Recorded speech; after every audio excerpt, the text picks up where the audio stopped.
Suppose I know that I am that sky. Imagine a sky. What is the sky? It appears to be blue, but it is Neelima, the blue that is not blue. In Sanskrit, so beautiful, Neel is blue, Ma is not.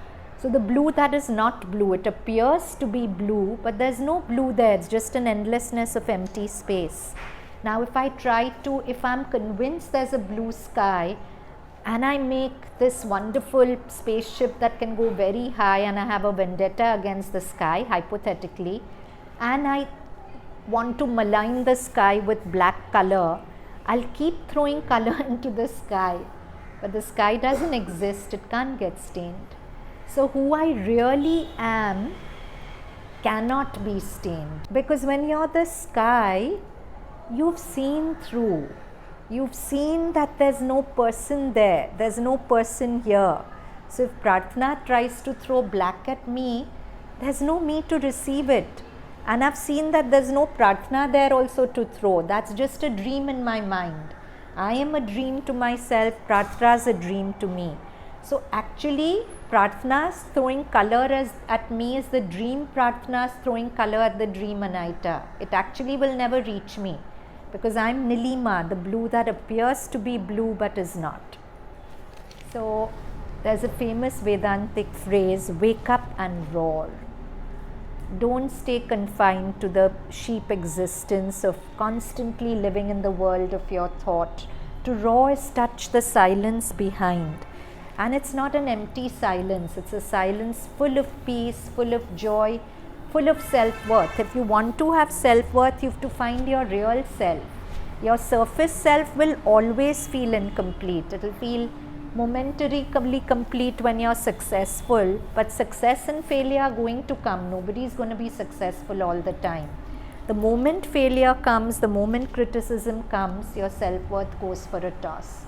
Then how is it self-worth?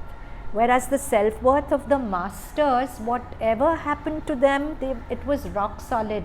You know that story of Swami Vivekananda, who was of course an enlightened sage. You know it, I've told it to you. So he, as a rule, never traveled with money on him.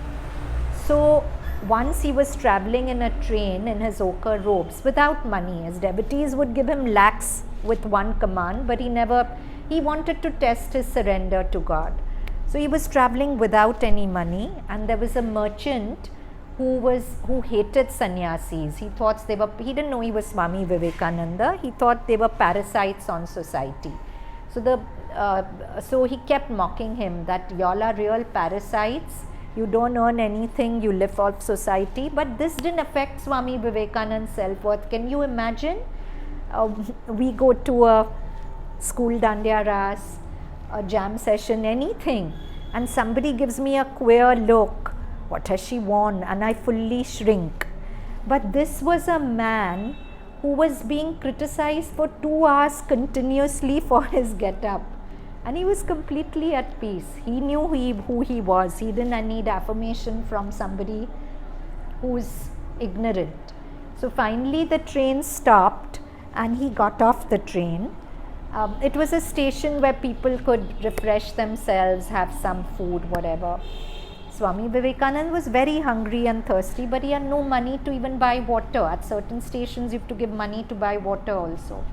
So this merchant laid his mat, made a big show of taking out all the food he had, purposely makes slurping sounds, just to make Swami Vivekananda feel bad. But Swami Vivekananda was undeterred, not bothered. Just then a man came running and he said, "Swamiji, Swamiji." So Swami Vivekananda said, "Sir, you're mistaken. Nobody knows me in this station. You couldn't have come for me." He said, No, sir. In a close by village, I run a tea shop. Afternoon, I close my tea shop and I rest. But I was awakened by Ramji and I thought it was a dream, so I went to sleep again. But Ramji kept nudging me and telling me, there's a devotee of mine hungry and thirsty at so and so station. I want you to take food. And saying this, he fell at Swami Vivekananda's feet, that thanks to you I got darshan of my Ramji. And he gave him the best food that was available in his shop.